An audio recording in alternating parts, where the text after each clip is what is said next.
Karambola sa DWIZ. Programang sasaguhin ang iba't ibang isyu at mga balita. Karambola sa DWIZ.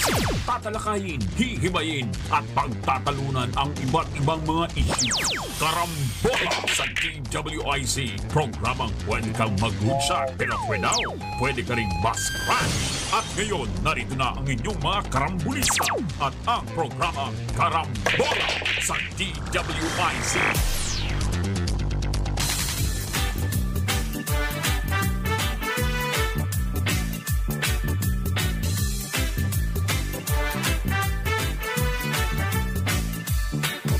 Pagising sa umaga kasabay ng almusal, nakatutok sa programang may kabuluhan.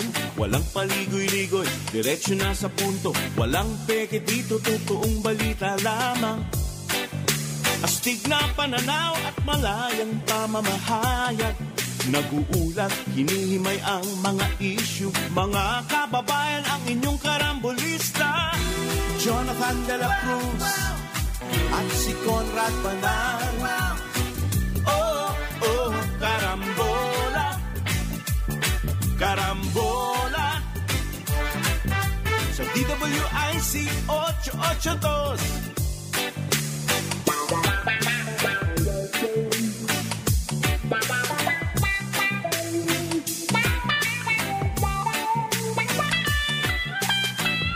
Kaya tumutok na at huwag bibitaw. Alamin ang nangyayari sa bayan nating mahal. Oh, karambola, karambola, tuwing umaga. Oh, karambola, karambola sa DWIZ 882. Karambola, karambola,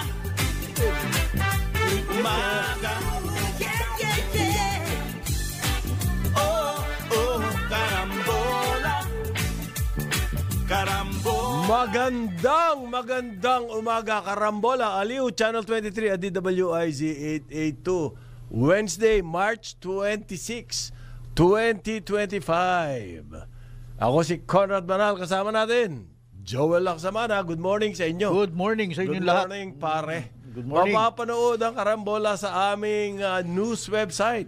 Okay. www.dwiz882am.com. I-download DWIZ 882 app. Okay. Live tayo sa Facebook, YouTube. Kung maaari po, mag-follow, subscribe, like, share, and comment. Yeah. Good morning, Good pare morning. Jonah. Good morning. Ang laki naman ng penguin Penguin dyan. naman, hindi na buhaya. Paano to? Lovable character. Yan ang Emperor Penguin. Ito yung Emperor Penguin pang Jack Nicklaus. Ay, Ba! Jack Nicklaus. Ginalingan mo mapapanood kami nationwide sa Digital Free TV, Aliw Channel 23 at DWIZ News TV. Meron din tayo sa Signal, Sulit TV, Satellite, TV Plus at GMA for the Box. Good morning sa inyong lahat. Good morning. Good morning. Binabati ko yung mga aming siyam na bisita ng Rotary Club of Makati Dasmariñas from Rotary Club of Suwon, Jonggang. Oy, Diyan sa South Korea. South Korea. Dumating di sila rito Anyan Haseo. para lamang sumali sa aming golf tournament. Para ipakita kung gaano International na yung golf tournament ng Rotary para lang Club. ipakita kung gaano katitindi ang mga Koreano. Simple lang naman ang mga sponsors namin eh.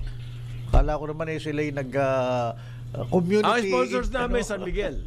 San Miguel, okay. Asia Brewery. Uy. Pagcor. PCSO. Okay. PNB. Maliliit lang na kumpanya eh. Meralco. Mga ganun eh. Mahina. Mileage Asia, yung kay Elmer Ngo. Major Yun sponsor. ang pinaka. Major Yun sponsor. ang Actually, yun ang pinaka. Yun ang pinaka ba? Magaling. Pinakamatindi yun. Elmer ko. Si Mr. Elmer ko, wala, napakabait Oy, na tao baka, niyan. baka magpadala na naman ng roast beef sandwich. yan. Ikaw naman, wag na, Elmer. Pag nagpadala ng roast beef sandwich yan, tumataba ako eh. Ano yun. Eto Masisira. na, Routine pare. niya. Pero teka muna, yung mga taga-subaybay natin, ito nga tinatanong Pasensya na kayo, ano kahapon. nangyari kahapon? Medyo technical Hindi na raw tayo difficulty nakabalik. kahapon. Pati Facebook nawala. Oo. Ano ba yun? Pasensya na po. Oo, kasi po, up and down ang aming internet. Oo. Dito, signal. Hindi, ano yan. Mayroong interference yung LTFRB kasi mahaba yung diskusyon tungkol sa LTFRB. LTFRB. Interference yun, interference. Tinira ng konti. tayo, ah. Palagay ko, Tinira ba? Tinira. sa halip na mag-ayos kayo ng prangkisa, ito huwag nyo ipakialaman yung Inayos na internet. ka lang ba? Yung iba yan, Inaay. ibang Hindi, nagbago lang ang DICT secretary. ibang agency ang sa internet. DICT yun. DICT. Kayo, prangkisa kayo at saka yung road safety. Huwag nyong huwag nyong Simula na raw po. Ha? Nang siraan. matagal na. Babuyan. Matagal na. At saka bayaran. Ayan na. Sa Makalawa na pare, pero ngayon pa lang. Sa Makalawa po magsisimula ang local campaign. Sa Makalawa pa yun. Oo. Biyernes. Pero nagsimula na Maaga. Wala tayong magagawa eh. Hindi ba?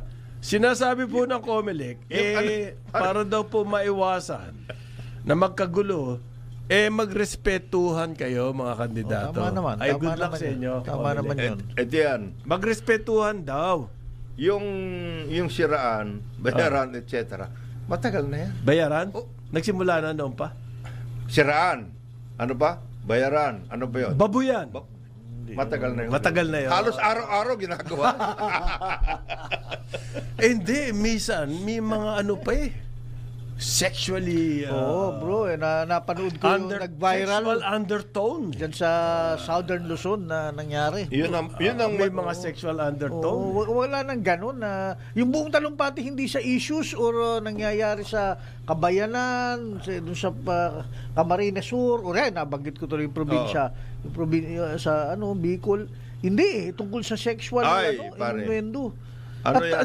At here's the Nakakawalang gana. Kasi yung mga audience, ewan ko sino naman itong mga audience na sakay na sakay. Para nasa noontime talk show. Ayan. Ayan daw po, nagkakagulo. Halimbawa, yung kandidato, tinatanggal, sabi po ng COMELEC, tinatanggal yung poster ng kalaban. Yung pa. Ayan. So, yung mga wala raw respetong ganyan. Okay. Ganun ba? Sa salita po, hindi mapipigil kaya sa salita ni Chairman George Garcia. Ano yung yan? mga ganyang tactics. Ayan na po yan eh. Yan yung underhanded tactics kasama yan sa eleksyon Yung pagtatanggal ng poster, sinasabi ng iba, dahil tinakpan daw yung poster nila, di tanggal nila yung Ayun. So naunang nagloko tong Hindi, nagtuturuan sila, gano'n. Ang pinakamagandang gawin ni Chairman Jan, kung meron siyang pagkakataon, halimbawa, nakahuli sila ng nagbabayaran or whatever, kasuhan mo. Yun. Para Kailangan. ayan, tapos sabihin mo, ito, hindi ka pwede. Aha. In other words, bigyan mo ng conviction yung mga yan. Oo. Pero po ang malawak na ano ngayon na pinag-uusapan yung common poster areas. Okay. Naku. Na hindi po nasusunod dyan. Saan ba yun? Ang daming ilang eleksyon na tayo, hindi naman sinusunod dyan. Bawat poste, bawat bakod, Bawat kahoy bawat pa nga truck, bawat tricycle. Martilyo sa puno. puno. Puno. Hindi ka naman inaano ng puno. Nilalagyan po ng poster yan. Ang talaga reglamento dyan, meron po designated area. Bawat barangay, meron silang designated area. Bawat barangay center, palengke, plaza, dyan lang pwede. Designated areas po yan. Huwag nang lalabas. Pero merong size. Merong size po ng poster. 2 by 3 feet. 2x3, pare, maliit yun Ang Ang problema rito, pag private property, paano yun? Pare. Sa palengke, 2x3, sinusunod dyan eh. Okay. Or plaza, 2x3. Designated dyan. Kung private property ka na. Kahit na ilagyan pa niya ng 8x10 yan, wala kang magagawa. SM. Building. Akin to eh.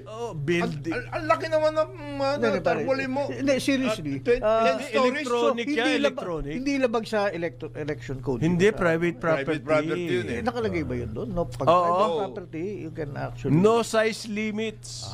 Ba't nakalagay dito sa munisipyo yung ano mo? Ang laki-laki ng post. Akin to eh. Ha? Bakit naging iyo? Hindi, pinahiram sa akin. Sa Alam mo bakit? yung electronic, Oo. yung digital. Digital May billboard. arrangement kami. Buong building yun eh. Oo. Kaya kung nalagay ka doon. Oo. Kasi yung sa Mr. Sharon Cuneta. Bilib ako kung masampulan yun. No? Yung ibang Hindi, ang request lang ng pare, Ni Chairman. Chairman George. Sana kahit maski private place, sundin nyo yung Be ethical. Request lang. That's a request. Ethical compliance. request lang yun, hindi naman susundin yun eh.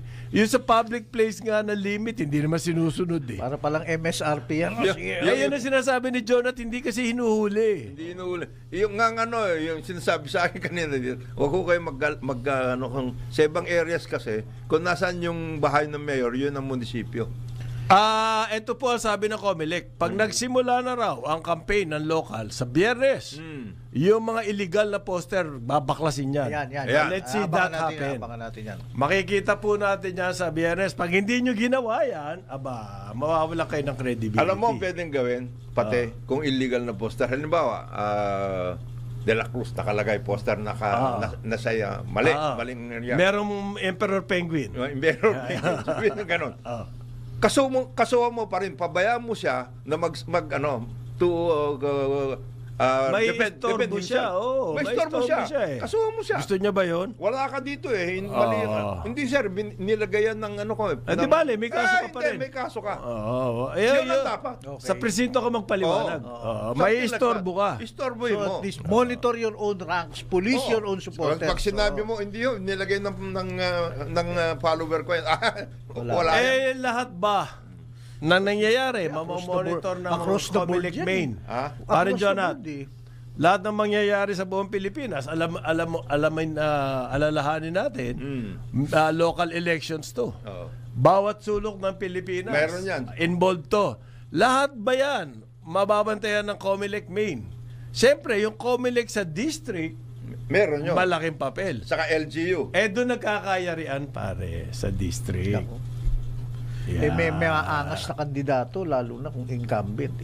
Kung may baril yung kandidato. Tapos babaklas-baklas ka dyan. Baklas-baklas ka, patayin kita. Tsaka anong uli yung size na sinabi mo? 2x3. 2x3. Kagagaling ko lang sa probinsya last week. Wala Naglalakihan namang wala. Gabahay yung mga posters. Hindi, pero ang gagawin doon, parin Joel, 2x3, ganyan. 10 2x3. Dikit-dikit. Oo. Sa plaza. Oo. 2x3 ito. Hindi. Kung meron kang designated doon sa plaza. Meron lang kayong board doon eh. Occupy mo yung Kung buong board. lumagpas ka sa 2x3, di naokupahan mo na lahat. Ayan, magbabaklasan kayo doon.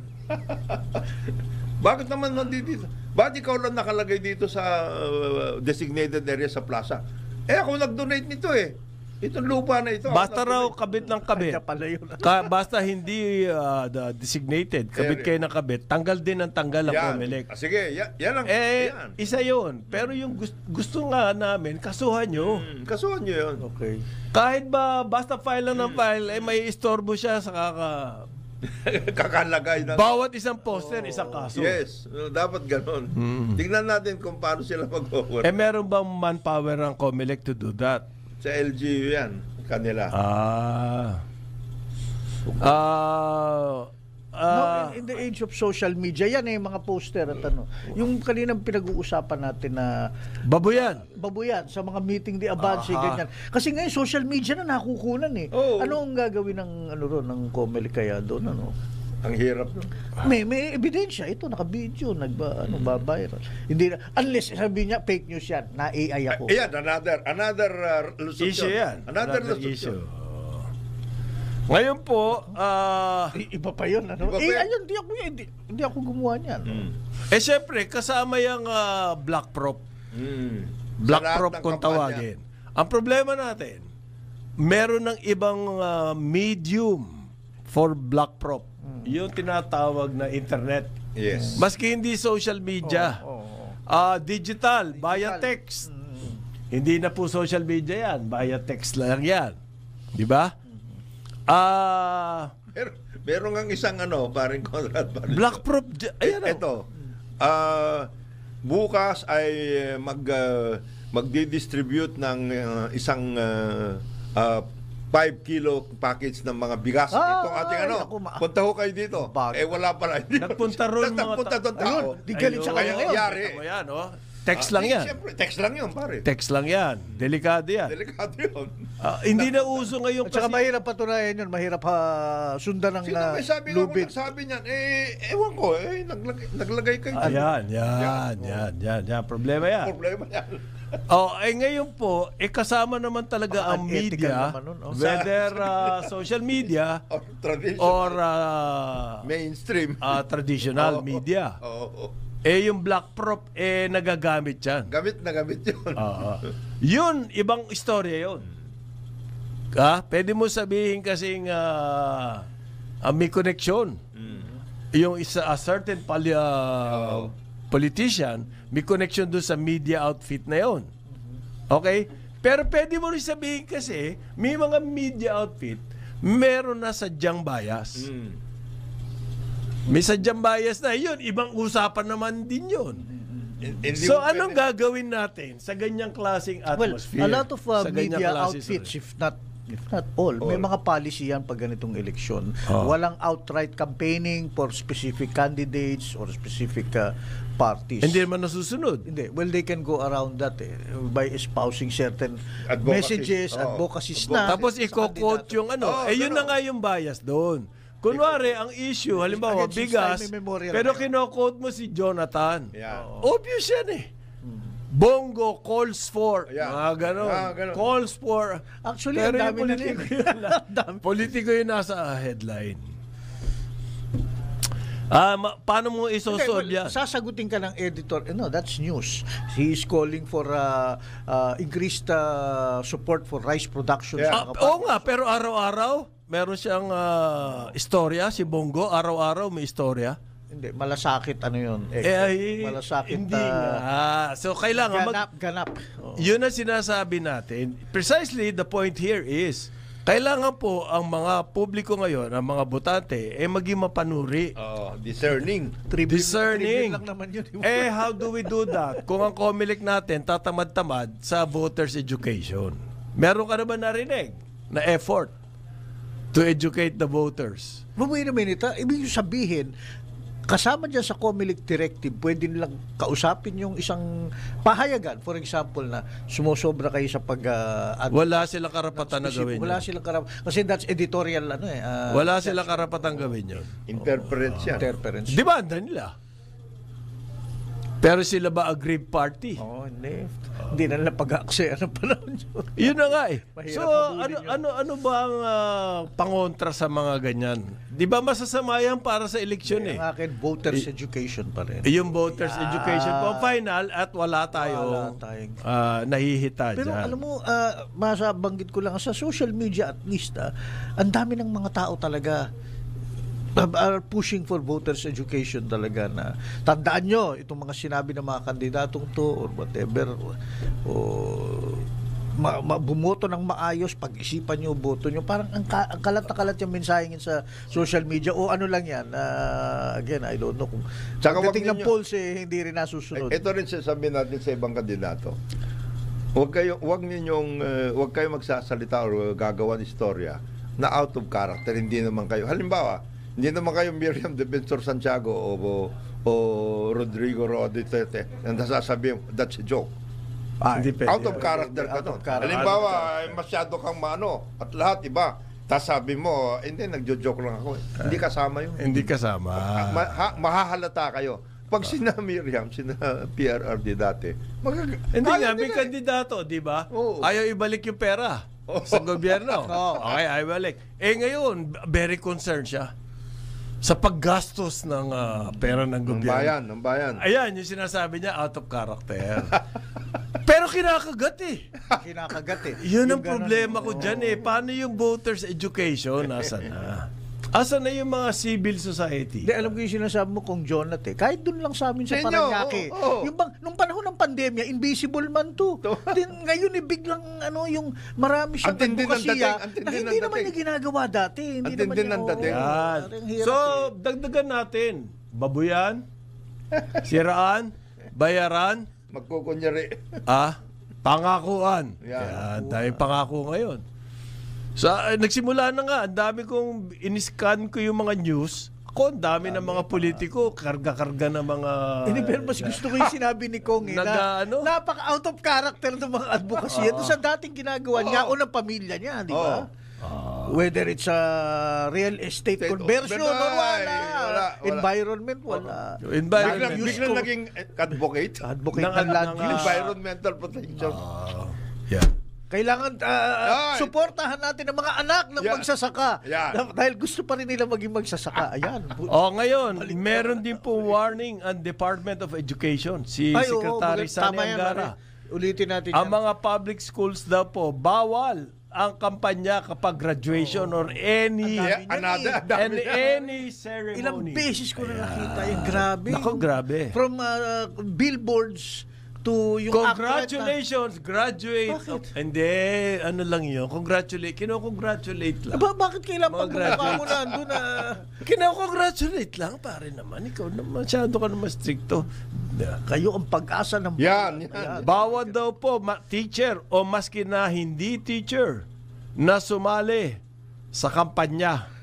Teka, Naku, patay. sino sisitahin dito? Yung eskwelahan at teachers at teaching, non-teaching personnel o yung Ayan, kandidato? under the memorandum eh. Pag teaching personnel ka, maski non-teaching personnel, pero empleyado kayo ng public school, bawal.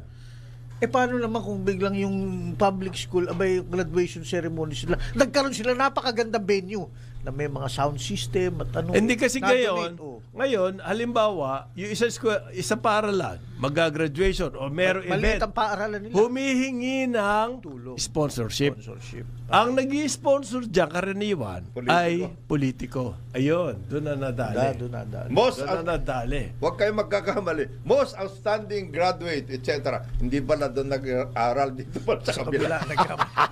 Patay. May mga ganun. I-claim mo na sa inyo Hindi, yun. pero ito nakalagay expenses for graduation and Any rights ritual, should be rights. charged to school operating expenses and no contributions or fees must be collected. Sir, matagal, Ah. Mr. Secretary, matagal na hong ano to eh. Talaga naman Contributor yan. bibigyan namin siya ng dito sa eskwela namin honoris causa ito doctorate. Ba't naman ganun? Bakit naman? Naka-schedule na yan, sir. Tapos kasama sa palatuntunan magsasayaw ng TikTok si Mayor. Ang graduation, Ay, nako. ang graduation po kasi ngayon, Hindi mo kalagitnaan, makukuha diploma mo kung hindi ka manood. kalagitnaan ng Abril. Yan. Kasagsagan po ng kampanya yan. Okay? Kapag ganyan, everybody's carried away. Ayan. Carried away. Okay? Paano yan? Meron bang monitoring system itong total uso yung monitoring, everybody's monitoring everything eh. Baka yung Department of Education naman, meron ba sila sistema para malaman kung sino-sino yung mga paaralan na sumusuway dito? Ito yung public school lang yung private school, bahala na kayo. Secretary, ganito yan. Ano? Hindi naman ho sila pupunta sa eskwela. Meron lang piging. Meron hong handaan si Mayor. Pagkatapos po ng graduation dyan, mga parents, meron ho dito, libreng pagkain. Pwede ba yun? Aha. Pagkatapos na activity, libreng pagkain eh. dapat sitahin yun. Obvious to Ha? obvious yun. Sandali po meron kasi tayong issue tungkol sa OFW. Ano? Okay. Meron akong gustong ipasok sana na report ni Patrol 13 Gilbert Perdes. Tungkol dito si Secretary Enrile raw po ay may babala sa mga OFW. Come in, Gilbert. Nagbabala si Chief Presidential Legal Counsel Juan Ponce Enrile sa mga OFW laban sa panawagang Zero Remittance Week bilang protesta sa pagkakaaresto kay dating Pangulong Rodrigo Duterte. Ayon kay Enrile, maaaring magdulot ito ng hindi ka nais-nais na epekto, kabilang na ang pagkawala ng ilang tax benefits ng mga OFW. Sa isang post sa Facebook, sinabi ni Enrile na dapat pag-isipang maigi ng mga OFW ang hakbang na ito dahil may posibleng ganti raw ito mula sa gobyerno. Anya, sa bawat aksyon ay may katapat na reaksyon. Kaya tanong ni Enrile kung susundin ng ilang mga OFW ang panawagang ito, paano naman daw kung gagantihan sila ng Kongreso at tanggalin o suspendihin ang kanilang mga tax privilege. Ipinunto din ni Enrile na ang OFW ay hindi nagbabayad ng income tax sa kanilang kinikita sa ibayong dagat, pati na rin ang travel tax, airport fees at documentary stamp taxes sa kanilang remittances. Bukod pa rito, sinabi rin ni Enrile na hindi rin obligado ang mga OFW na mag-file ng kanilang income tax returns. Bukod dito, binigyan din ni Enrile na ang pagkakaroon ng pasaporte para makapagtrabaho abroad ay isang pribilehiyong binibigay ng Kongreso. Matatandang binabala ni Palace Press Officer Undersecretary Claire Castro na maaaring magdulot ng negatibong epekto sa ekonomiya ng bansa at sa pamilya ng mga OFW ang Zero Remittance Week ng mga ito. Patrol 13, Gilbert Perdes para sa Himpilang May Todong Laas, DWIZ, nagbabalita ng tama, naglilingkod ng tama. Kapag may bagong balita, naka-on air, agad-agad, DWIZ Patrol Report. Karambola! Tayo karambola, pero mamaya hihimayin natin yung issue ng remittance na yan, ha? Pati itong tungkol dito sa nirecall daw yung police escort, di pala totoo. Hindi, fake news ay ba? nako. Galing pa kay Senator Baka Bato. nalasing lang yung escort niya. Hindi nakapasok. Hindi nakapasok. 8:30 ng umaga, karambola, Aliw Channel 23 at DWIZ 882. Karambola sa DWIZ. Karambola! DWIZ 882. Kasama natin Jonathan De La Cruz, Joel Laksamana. Ako po si Conrad Banal. Good morning sa inyo lahat. Oy. Yes. Meron akong babatiin sana. Ito, baka sakaling may pansit. Anyway, maligayang kaarawan kay Master Eugene Rodriguez. Apo to actually ni dating Mayor, Mayor ba? Senate President. Senate President Amang Eulogio Amang Rodriguez. Apo actually. Si Eugene ang coach ng De La Salle Green Hills Taekwondo team, varsity. Birthday niya ngayon. At Oy. ano na to eh? Sa Grandfather sa three Green times Hills. over na. Sa Green Hills. Malapit. May malapit dyan na pansitan. Malapit dyan. Ay, Eugene, Master Eugene, malapit ang pansitan dyan. Malapit. Mga Punta tatlo naman yan. sa Karambola. Tatlong pansitan masasarap. Yung Sir Eugene, Paligid. happy Oo, sa birthday. paligid. Paligid. Oo. Pansit! Okay, Oo. nilakasan ko na. Okay. Coach, yung Gloria Maris, masarap Ba, ang pansit. malapit ang doon Napakalapit yan, Gloria Maris. Oo, sa may Bira Mall, malapit doon. Okay. Nagsalita na po si President Claire, ano to? Press briefer. Briefer Claire Castro tungkol dyan sa panawagan ng ilang OFW ng isang linggong walang remittance. Okay? Hinay-hinay daw kayo. Ayan. Kako yan, di ko na Pinapatulan pa Hindi yan eh. No way. Hindi kasi, Hindi kasi pag ang dami pang factors na sinabi. Masisira economy. Ay. May Yung ganun mga siya. pamilya nyo magugutom. Ay. Yung mga, nako. when you say that, Wala na po yun, wala. Nagbabacklash. Yung backlash ng mga trends sa social media, anong karapatan mo? Sabihin kung saan namin gagastusin. Di, wala na. Gagastusin ng aming kinita, pinaghirapan. Yan po isang linggo. Yung isang linggo na yon, kalaun-launan, ipapadala din naman nila Papadala yun. din yun. Oo, palagay nyo yung Yung mga pamilya na yon, ipadadalan din po yun, hindi pwedeng hindi. So ang dami yung factors na sinasabi na walang katuturan. Sinasabi lang, Ang ginawa nyo lang, pinalaki nyo yung apoy.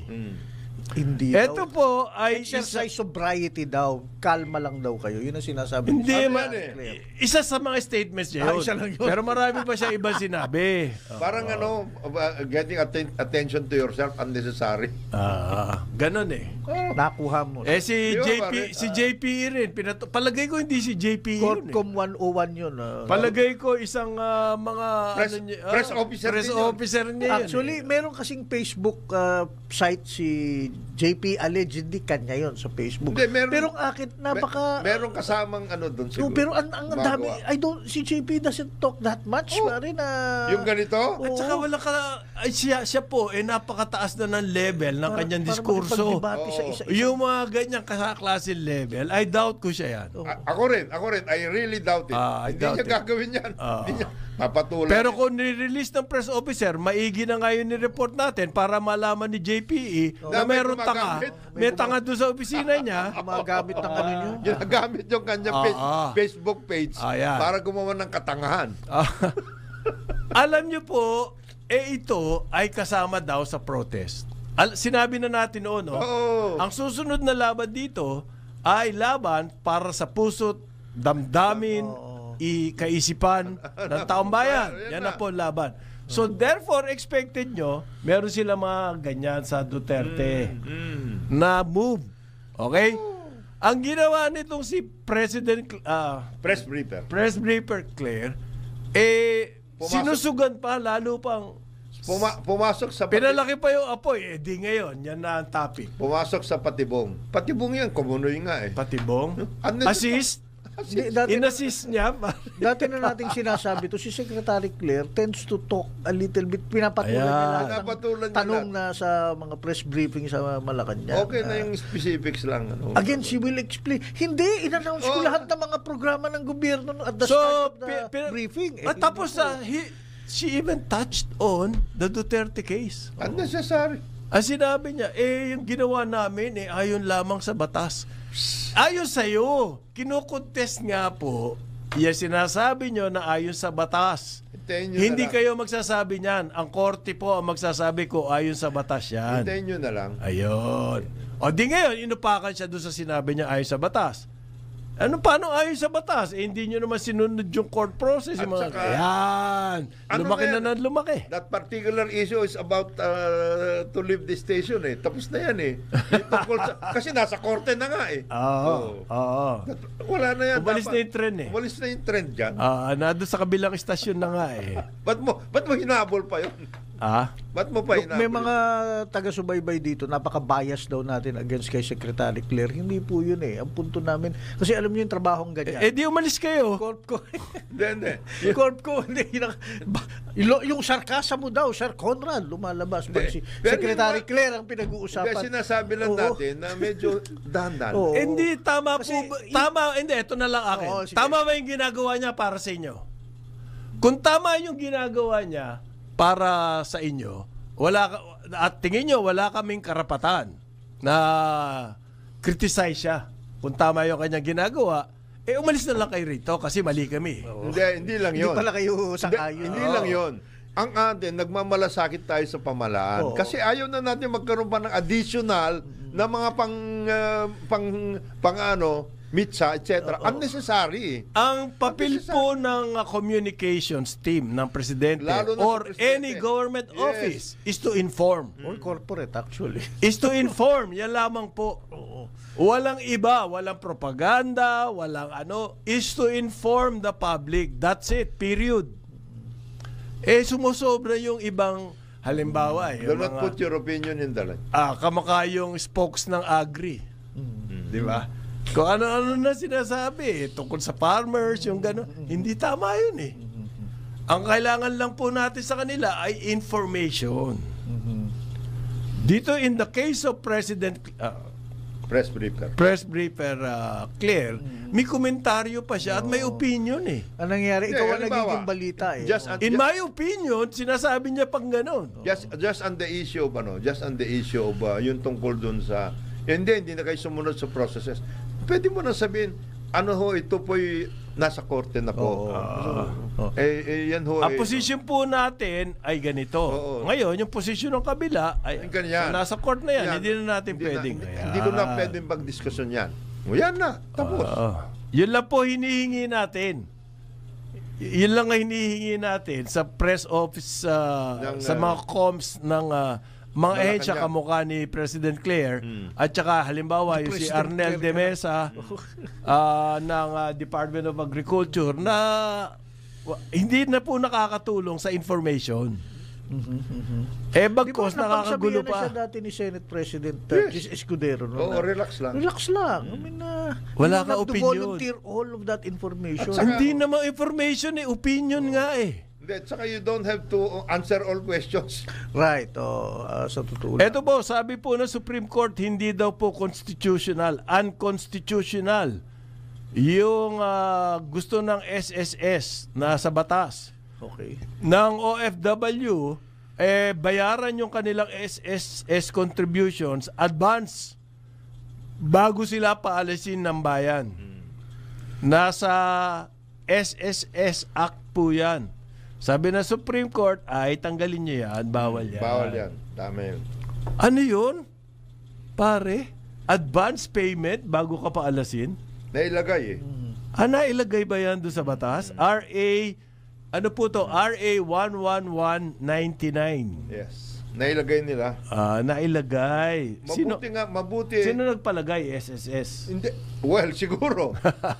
And then, pumasa in both houses. Di tapos. Napirmahan ni Presidente. Mabuti, may actually, bringing out yan ng mga kaibigan natin. May mandated po lahat ng biyaheng Pilipino na mag-enroll as self-employed SSS member. Okay. Okay? Kasi yung kanilang mga employer ay hindi naman saklaw ng SSS law. Nasa abroad nga sila eh. Hindi ba? Okay. Di kung nandito po yan, under the SSS law, mandated sila maging member pag employed sila. Sa ibang bayan, hindi mandated yun. So, ang gagawin nila, kailangan mandated na voluntary. Ano klaseng batas yun, pare? Mandated na voluntary. Mandated na voluntary self-employed. Yung mga ibang Ang self-employed po kasi voluntary membership yan. Pero under the law, mandated na sila. Anong klaseng yun? Mandated na voluntary. Hindi magkasopas yan. Di ba? Yung isa sinigang. Yung isa po ay nilaga. Magkaiba yan. Magkaiba. Yung sa ibang countries kasi, they have their own social security system. And if you are working there, kasama ka na rin doon. Kasama ka doon. Sabi na SSS, hindi kumikita kayo eh. Tulungan nyo naman yung SSS dito. Para meron kaming pag-good time. Kasi hindi kami Hindi, wala. Benefits mo kasi. Pang-benefits. Yun ang ibig sabihin ng good time. Kasi hindi kami nakakasingil ng tama. Aha. Medyo makupad yung aming operasyon. Kasi po, hindi nyo naman hinahabol yung mga hindi nagbabayad na employer. Yun ang dapat yung gawin. At ang isa pa, sa totoo lang, compared to our neighbors, yes, napakababa po ng ating binabayad. Premium, ang dating premium. Sa SSS. Sa Singapore, ang tindi ng pero naman doon, pare, kitang-kita mo yung benefits. Provident fund nila. Matindi. At saka doon talaga, pag ikaw employer ka, o kaya ikaw hindi ka nagbayad. Obligado. Tulong ka. Titirahin ka. Dito kasi, nakikipag-usap pa eh. Maraming kaso sa labor, yung tungkol sa non-remittance of SSS contribution. Ayun na nga eh. Ano bang maraming dyan? With impunity. With impunity. Hindi nahabol problema. Marami pa. PhilHealth. Kasama yun. Bayad din sila ng PhilHealth? Mandatory yun. Mandatory? Ang mandatory pati pag-ibig. Pag-ibig kahit abroad ka na? Yung palabas ka. Meron ba silang benefits na nakukuha? Sa pag-ibig, actually, among all of those, yung mga membership pension funds at lahat, pag-ibig ang pinakamaayos. Maayos sa kanila. Yes. At saka yun, hindi basta-basta nag-i-invest kung saan-saan. Yung mga pupunta sa GIP, Isa pang tanong. Ngayong nagdesisyon na ang Supreme Court, anong mangyayari doon sa mga nagbayad noon na binayaran nilang in advance? Ayan. Babalik nila yun. Hindi, dapat i-credit na nila. Hindi kasi nga sa pilitan na member ka eh. Baka yun ang problema rito, hindi yung advance eh. Kasi kung sa pilitan na member ka, nando ka na sa ibang bayan, paano ka magre-remit? Kaya ang rational nung advance, alis ka na eh. Di advance mo na. Baka ang problema, pare, yung sa pilitan, yung mandatory Membership. volunteer. Ayaw ko mag-ano ng member ng SSS kasi meron na akong sariling May sarili kang pension. pension operation. Kaya kong kitain yan on my own. On my own. Ayan. Yung self-employed. Oo. Self-employed ako. Okay. Eto po, punta tayo tungkol sa media naman ngayon. Sabi po ng presidente daw, sabi ni Claire. Ayan na naman eh. Ayoko na atang pag-usapan si President Pag-usapan Claire. mo natin si Kasi daw si President Ferdinand Marcos, ayon dito kay President Claire, affected na raw, slightly lang naman, ng fake news na kinakalat tungkol sa kanya at sa kanyang pamilya. Tingin ko hindi eh. Hindi naman ganyan si BBM. Si Bato lang yun. Si Bato. Ayon kay President Claire, apektado na raw si President. Mulat-mula po, subject na yan ng fake news. Yung mga Marcos family. Oo. Even before the presidency.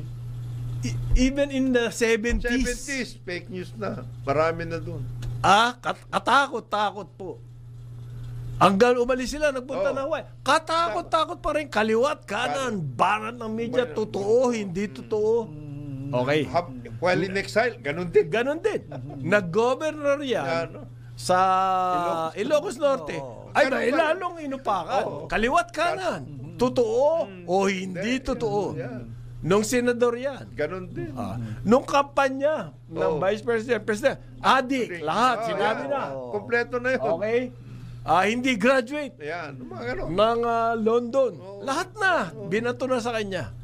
Pagkatapos dito ngayon, na Parang naapektuhan. naanon siya. Binobola tayo nito si President Claire. Kumbaga may gusto siyang paawa effect. Ganun ba yon? Wag na ninyong isama. Tapos nagagalit kayo sa akin kapag sinisita natin yan. Yung Ano mga- na yun? Decades. Ha? Decades na nga. 50 years. Since the 70s po, inuupakan na yung Marcos family. Both foreign. Oo. At Foreign saka, media. Foreign at saka Tingin mo ngayon pa siya? Ngayon pa siya. Si President Affected by... President FM mismo. FM ha? Oo. Di ba nalundasan kung ano-ano lahat, na ginawa sa kanya. Yung inaakusahan siya na pinatay sila ng Yung mga dasan, medals, ang dami na, di ba? Lahat, fake daw yun. Fake yung mga medal. Lahat. Nanalo naman siya. At hindi lang siya, pati pisa nila inuupakan. Diba? Yung mga ganun eh. Di ba, anong punto rito? Magsasalita ng ganyan, slightly affected na siya. Unnecessary. Kawawa Wag naman. na yan. Ha? Wag na. Get into other things. Lahat nga, inuupakan. Ano other things? Okay. Mayroong mga taga-subaybay sinasabi, kayong mga kasing taga-karambola, dapat panuorin daw natin yung buong press briefing dahil maliliit na parte lang daw yung mga Yun nga Sabi ko, pinanood ko nga mga taga-subaybay, yan ang Yan ang problema dyan. That's the essence really ng communications, Yes. whether public or government. Marami kang sasabing maayos, pero ang media aantayin talaga. May mga tanong sila, oras na nasa sagot mo, nahulog ka Yun sa ang patibong. main. Yun ang Patibong. news, yun ang headline Oo, po. oo. Dapat po, mag-ingat po tayo. Yan. Ganun dapat yun. Yun lang naman sinasabi namin. Si Secretary Claire, medyo meron siyang, minsan diarrhea of the May mouth. I don't may know. tendency, may May tendency. tendency na gusto niyang mahalin siya ng media siguro. O may, yung, At, or sometimes yung tunog ng sariling at tingin ko boses. sa diba? kanya, hindi intentional. Hindi intentional. Hindi Nasasabi intentional niya. na ganyan siya. Yun lang yung personality niya. Nasasagot She, niya. she will comment on, she's anything a under the highly sun. opinionated Oo. person. Ay, mahirap At yun. kapag meron siya narinig na issue, Sasagutin niya. Hindi po sasabihin tama niya yung yung opinion iyan niya. ang trabaho mo, hindi po. Oo. Magkolumnista ka na So lang, sa akin, o walang masamang broadcaster, intensyon walang eh. problema Para yun. sa akin, wala siya masamang intensyon. Kaya lang, Ganon lang siya at hindi niya alam, nakakasama yun. ang effect nun yan. Yan. Masama epekto sa boss niya. Oo. Simple lang yun, bro. Sa pinagtatrabahuan mo. At saka sa atin din. Di ba? Di ba na yung sa boss niya eh? Sa bagay, yeah. I-epekto For sa example, that atin remittance na comment, nakakarinig oo, doon sa mga sinasabi niya. Di ba? Siyempre, nagre-react tayo kasi sa tingin natin, hindi na kailangan yung mga ganun na. Eto po, si... Avoidable things. Yes. Avoidable. Oh, hinay-hinay. Sinabihan na nga ni Cheese eh. Huwag naman lahat ng patulan mo. Hindi ka naman spokes. Sabi po ng NBI Director, Jaime Santiago, Judge, good morning, Judge. may iniimbestiga na raw po sila ng traditional media for possible sedition. Pag sinabi mo traditional media, Radio, yan ay TV, Radio, TV. magazine, Calling newspapers. for, broadsheets, tabloid, Calling for... ano na raw po yan, masama na. Kasi nananawagan na raw. Beyond the pale ka na. Ha? Beyond the pale. Nananawagan ka na hindi tama. Na ibagsak ang... dati na po nananawagan yung mga na ibagsak ang... Ano ba na bago dyan? The traditional na highlight mo. Yan, baka ganun. Siya daw minumura na. Hindi yun po, hindi kasama yun. hindi kasama yun. Yun yung talaga. Kung kayo At saka may minumura, batas para doon. Yung mga Oo, depelo, iba yun. Ngayon, kung nananawagan na mag-aklas Yan. ang taong bayan, iba yan. Okay. Pero kung nananawagan na i-down ng Marcos government, iba po Iba din pa yan, yun. iba yan. Hindi naman sedition yun. Iba na yan. Ano na yan? Na, Outright, ano daw po, bukod dito, meron pang 20 vloggers na sila ay they're investigating, gathering evidence. Dahil, disinformation, misinformation. Ayan. Yeah. Anong offense doon, pare? Pag disinformation, misinformation. Ano to? NBI NBI daw Parang po ini-imagine ko merong silang sinetap ngayon na task force. Isang kwarto yan na nakatingin lahat sila ngayon sa Hindi, meron silang kanilang ganyan talaga laptop. office. Meron silang ganyan na office. Yung kasama yun dun sa cybercrime operation. Pinumahantog na sa pinagmumura nyo ako. Yung pinagmumura, Hindi, iba yung pinagmumura kasi defamation Hindi of sedition character yun. yan. Isama ho ninyo yung nag-fake news tungkol kay Senator Bato. Baka siya rin. Ano ba sinabi kay... yung Hindi, wala yung tinanggal escort daw, wala niya yung mga escort niya. Nawawala daw yung escort niya. Yan. Na daw, ng PNP, talagang pinipersecute siya at lahat. Yung pala hindi. Nawala na. Paano kung nilalahad lahat ng mga kapalpakan or alleged na kapalpakan ng isang pamahalaan, ng departamento, ganyan, at di ba, yung bang yung kada araw-araw hindi mo maalala ang pangalan, kung Kiko, Chulaure, ganyan, yung mga ginagawa. Ay, wala yun. Di ba, Di ba lahat pwede naman yun? ng administrasyon, Wala yun. merong grupo mag-o-organize at uupakan yan. Oo. Maski sino panahon pa ng Commonwealth. Meron na. Di ba? Meron ng ganyan. May opposing views, may opposing. Kasi, merong ibang pananaw ng tao. Ngayon, paano nila may ekspresyon? By organizing a group na para ipakalat yung kanila. Ang nangyari lang dito sa panahon na to, mas madali kasi nga sa social media. Hindi, traditional media sinasabi nila. Hindi. Both social media and traditional Yung traditional, yun yung sedition. Pero sa social media, nagagalit sila sa disinformation, Disinformation. misinformation, Walang kakwenta-kwenta. and outright lies. Okay? Sa social media yan. How do you control that? How do you control? Sige nga, sabi mo sa akin, how do you control social media? Wala, there's no way. Ang gagawin mo doon, There's no way. Ang dapat, sabihin upakan mo yung sila, say the katotohanan. truth. Kung anong katotohanan. Sisipagan nyo, gagalingan ayusin nyo. nyo para meron kayong balita. Alam mo, there was one time, and again, this was about 10 years ago. Nung bago pa lang ang social media. Hindi, babakwento ko lang to. Yung mga PR agency, naisip nilang solusyon, kumuha rin sila ng mga vlogger nila. At vlogger. Yung pala, later, napansin nila, it doesn't work. Dahil halatang-halatang nabayaran. Kasi, by the way, they're expensive, ha? Ang pinakamurang vlogger was 25,000 pesos that was 10 years ago. Sa bawat post niya. So, imagine yun. Mahal naman nun. At that time, Ano ba yung pinopost? Commercial, mga telco, consumer, gano'n. Hindi. Nagpaloko sila ron. Yun na nga. Hindi, later nga discover. Bakit? It doesn't work pala. Hindi ba pwedeng in-house? Aling in-house? Sasagutin mo yung mga nasa... Yun naman yung corporate communications kaya nga, gumamit... nahihinaan sila, hinahire din yung PR agency to find vloggers for them. Yun ang mali. Mali nga. Yun ang mali. Later na, discover na hindi obra pala. At the same time, is also just like Cleo. Do not answer everything. And do not be onion skinned, lalo na if you're in government. It was later they learned that. Bakit? Ano ba ang sama sa onion skin? Ang dami nilang binuhos na pera. Masyado na natin ini-import ang sibuyas, wag na kayong magpa-import. Ano ba sama sa onion skin? Ayun na nga. Nag-i-import na tayo. Kamukha to si BBM lumalabas ngayon na onion skin. Slightly affected. Wala. Come on. Yung mga ganon, kagaya niyan, lalo sa corporate, wala yun. Hindi.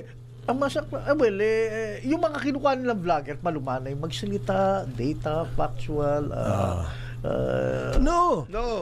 Pero ito kasi ngayon, iba na. Pero kukuha sila the most outrageous vlogger kasi yun na nagtatraction, yun na nagbabiral. May bibigyan kita example, pare.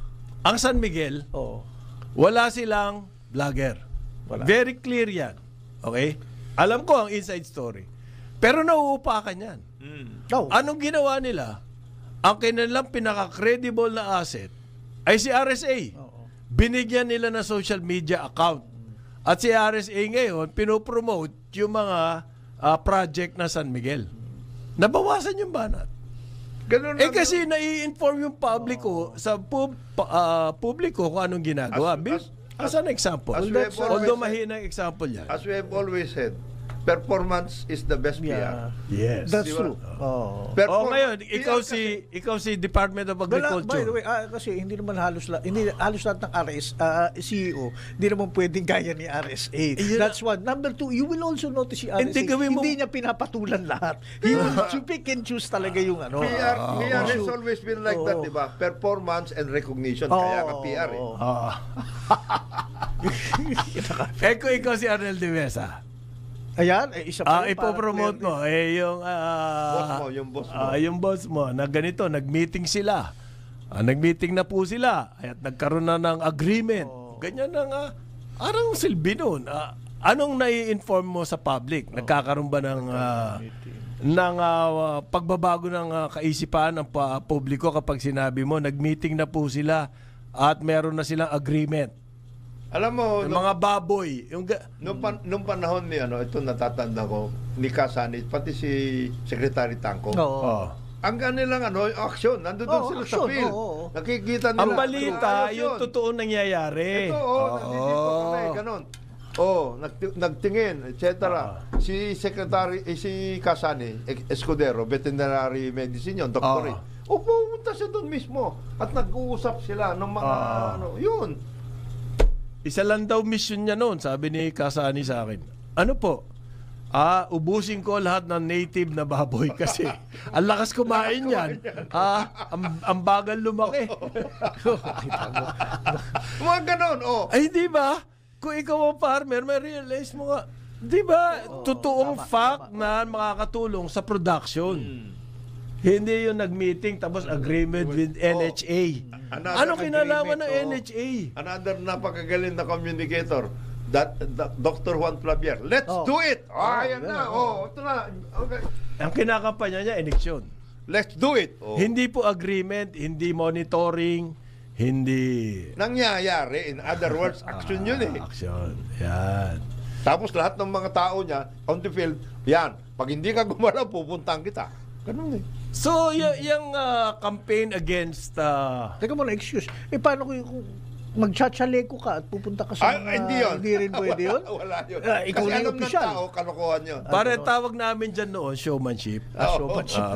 Ikaw mag-iiniksyon. Wala epekto Yung yun. vaccine, no? Kung maski may showmanship ka, hindi ka naman artista eh. Oo. Hindi, nag-iniksyon ka. Nagtutut- Nag-iniksyon ka, nagturok ka at lahat. Nalaman ng tao, 19 billion ng medicines nandun sa bodega mo. Di wala. Wala rin. Wala yun. Nadali. Ngayon, naman ng umaga, Karambola Aliw, Channel 23 at DWIC 882. Karambola sa DWIC. Karambola, karambola.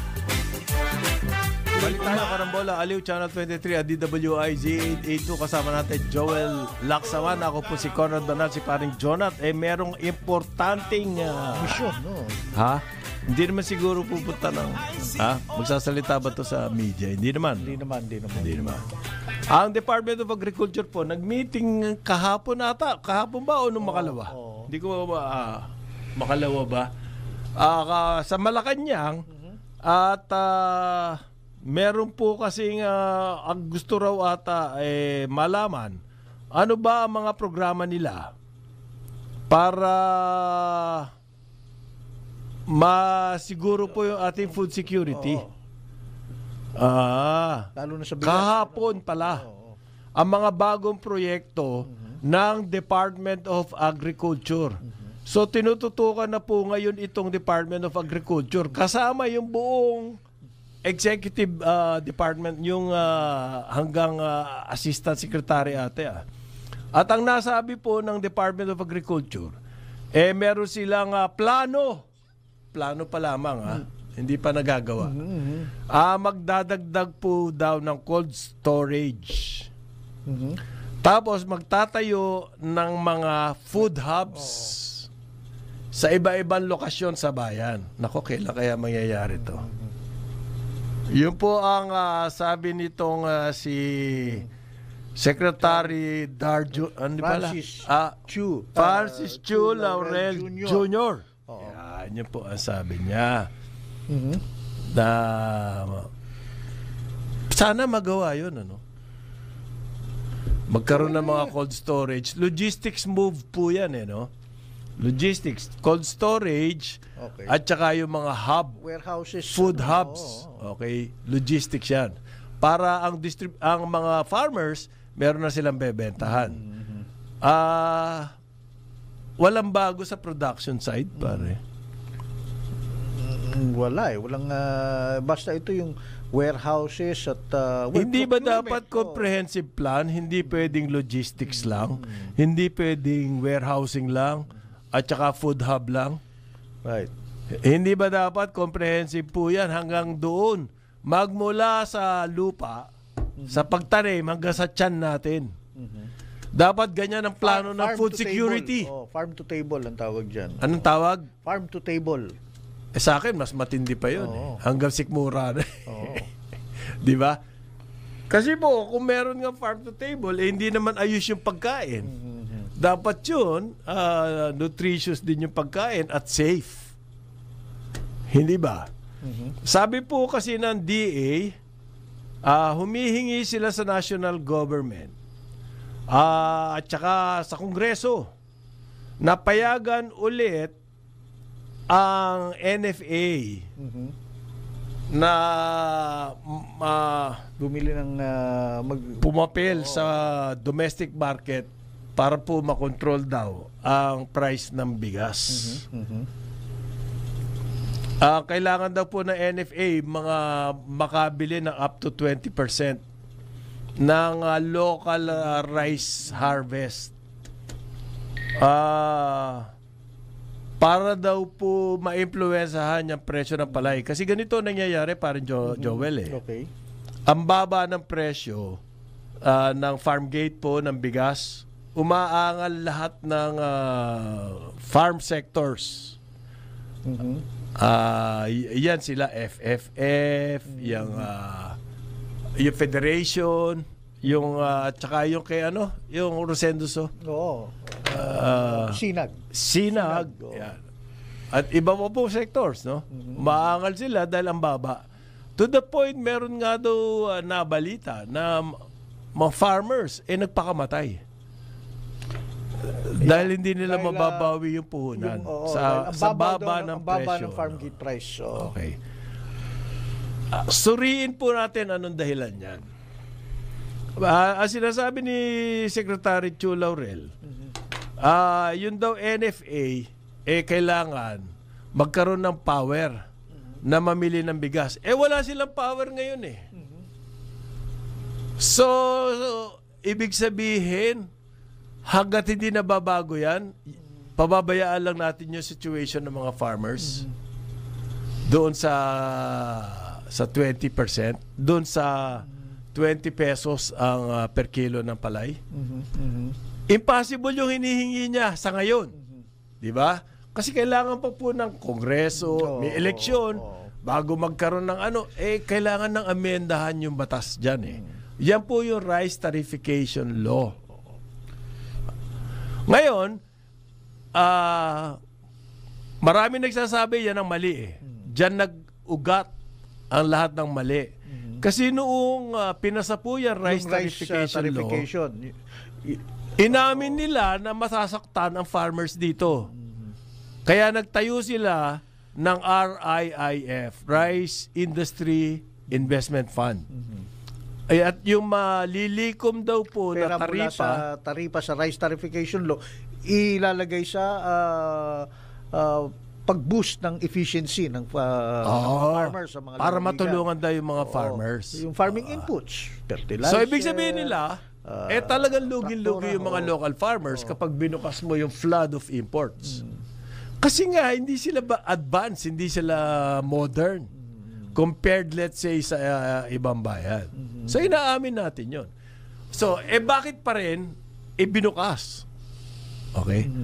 At bukod doon, binukas na nga yung rice importation, no? Nagpasasa na, nag-fiesta na yung mga importers.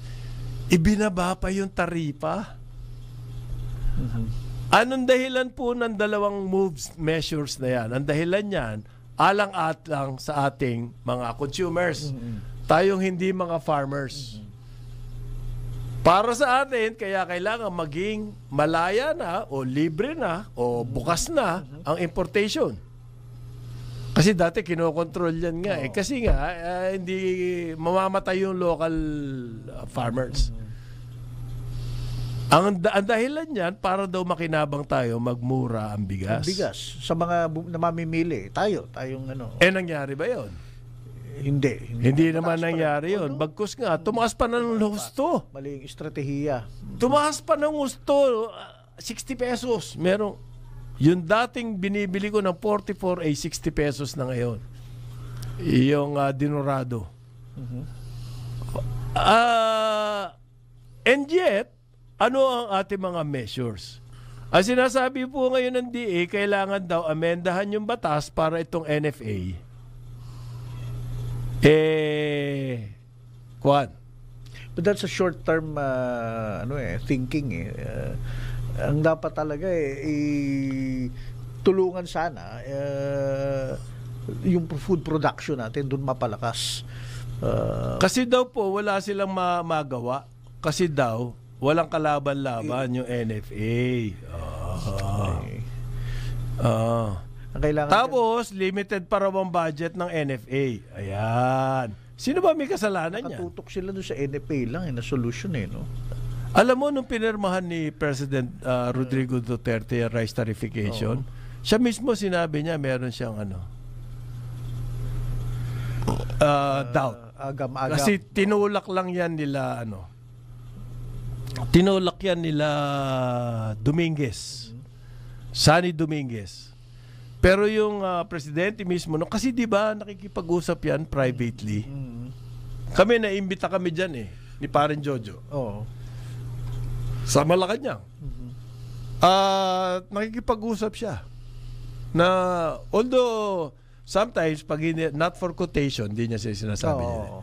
Tukol dyan sa rice tarification, siya mismo sinabi niya, meron siyang duda. Pero parang yan daw yung measure to make more rice available to the public. Kasi pag nag-open ka nga naman, theoretically, babahan ng bigas dito.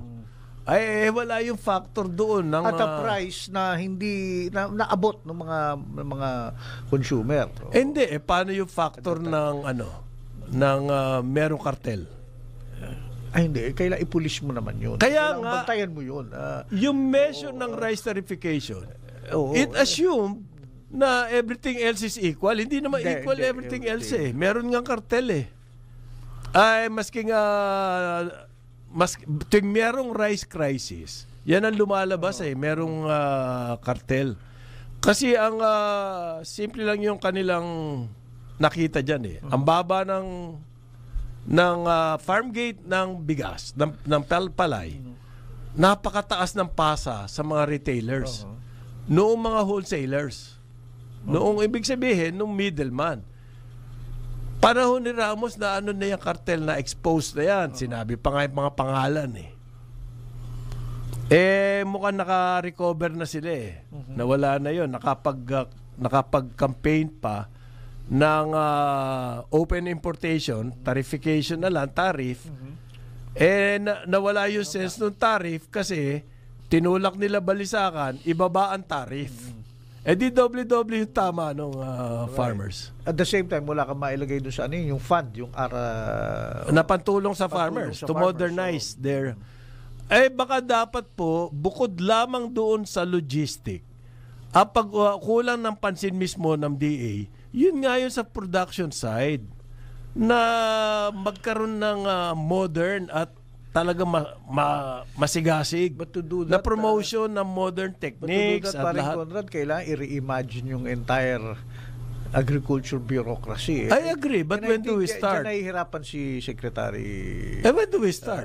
When and where do we start? Nakalimutan ko na rin tuloy yung pangalan, Secretary Laurel. Si Dar? Meron po mga signs na ang private sector nag-iisip-isip na rin ng ganyan tungkol sa food production. Okay? Maganda yan kung papasukan nila. Halimbawa, yung MPIC, meron po silang tinayong 3.5 hectares dyan sa Bulacan ng greenhouse complex. Yung MPIC yan yung Metro Pacific. Metro Pacific Investment Corporation. Pero parang yung MP doon, Manny Pangilinan niya. But then it's a good step dahil doon mo yung value chain doon sa baba, maayos mo na. Nandun na yung production, nandun na yung processing. Isipin mo kung ilang, yung top 1,000 na lang, gumawa nito. 3.5 hectares. Di 35,000 hectares na yon. At gawin nyo in partnership with provincial or local governments. Top 1,000 lang yun. Na top 1,000 corporations. Kapag pumasok po ang private sector dito sa ating food security, food production, talagang okay yan. Masosolve natin yan. Meron ba incentives? Kaya naiisip si Secretary Laurel Laurel Jr. May naiisip kayang paraan para maakit talaga yung mga... Well, I think this is one step. I think through the leadership din ni Secretary Laurel, iniinganyo nila yung mga private sector to work in partnerships with this sa down the field. Salita lang yun eh. Yung pag-engganyo nila, pare, so far as I know, wala naman talagang programa, walang package, walang anything. It's just words. Puro mga one-off Nag-aakit daw sila. Yung pong 3.5 hectares ng Metro Pacific, ang pangalan ng kanilang kumpanya ay Metro Pacific Agro Ventures. So pumapasok na po talaga sa food really production. Going to that. Diyan daw po sa Bulacan. Ang tawag at magkakaroon pa daw ng expansion yan. Yan po, nagtatanim ng mga gulay. Pero ang kakaiba rito, modern technique ang gagamitin nila. Kaya mas mataas po ang kanilang yield. Umaabot daw sa isang taon 500 metric tons. Kung maraming nagtatanim ng ganyang gulay, baka magmura gulay Sa dito. iba-ibang parte ng Yan ang pinakamagandang kainin, gulay. Lalo na kung meron mga gulay na may protein, beans, By the way, sitaw. yan direksyon na sa market yan kung pag mula dyan sa... Bulacan lang siguro meron na silang, hindi ko alam. Baka meron silang buyer. Yun. Meron silang Kasama buyer. rin yan. Walang sira yan, pare, kasi yung tira niyan, pwede mong i-process. Yan sana ang At mga hindi ibang lang kumpanya. daw po gulay. Meron din sila mga melons, patata, kamatis. Okay. Ang vision daw po ni Manny Pangilinan, yung agriculturally independent Philippines. Excellent vision. Ganyan. Pero kung siya lang ang gagawa niya. Dapat yung iba pumasukan din sana. Yung mga ibang... Uulitin ko mga real estate companies. Ang estimate po ng ating annual, yearly, taon-taon, na imports ng agricultural goods, nasa 1 trillion pesos. Takin mo yun, pare, 1 trillion. So drop in the bucket. Tapos lang yan, nagne-negative ang ating agriculture. Walang growth. Kung imbes na i-import, dito natin itanim yun. Binabanggit nga ni Kung John. Ang laki ng iaakyat na There economy. are some investors, potential investors from China at Thailand, tumitingin dito sila maglatayo ng boost production at processing at packaging dito na. Diba? Straight in the source. Yan daw pong technology na yan ay nanggaling pa sa Israel. Yeah. Yung greenhouse na yan na Eksperto ang technology. Israel sa mga ganyan. Kasi kung Disyerto ron, medyo may lamang tayo dahil maaraw dito sa atin. Pero minsan po nakakasira yan sa sobrang init. Na apektuhan yung ating mga gulay na pananim. Kaya nga greenhouse. Kaya napakaganda sa Baguio doon sa Malamig Cordillera, malamig. Etong silang high elevation din yan.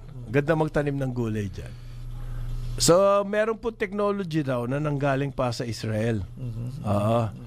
90% daw na less water and less land. Ibig sabihin, sa maliit na area ng lupa, mas marami sila maaani. Tapos, mas konti pa ang tubig na kailangan dahil dyan sa technology na yan. Hindi ba pwedeng yung ibang mga private sector punta rito? So, meron din daw pong Israeli company sa poultry naman. At saka sa kakao. Yung kakao, that's bago yan, sa up and coming na sa Bicol may mga nagtatanim. Gano'n? Kasama ng palay. Dati na yung Bicol ng kakao. Cross tawag dito. Ang Eastern Visayas, dati na rin kakao yan.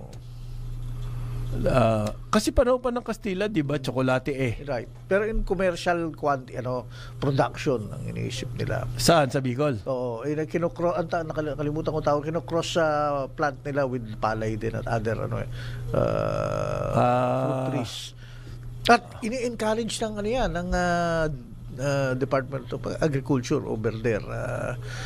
Pinagseseminar nila yung mga farmers, ganyan, para kasi hindi high value crop yan. Hindi alam kung paano gawin din Meron daw Israeli technology sa poultry. Yun, ang nagsasalita po rito yung ambassador ng Israel.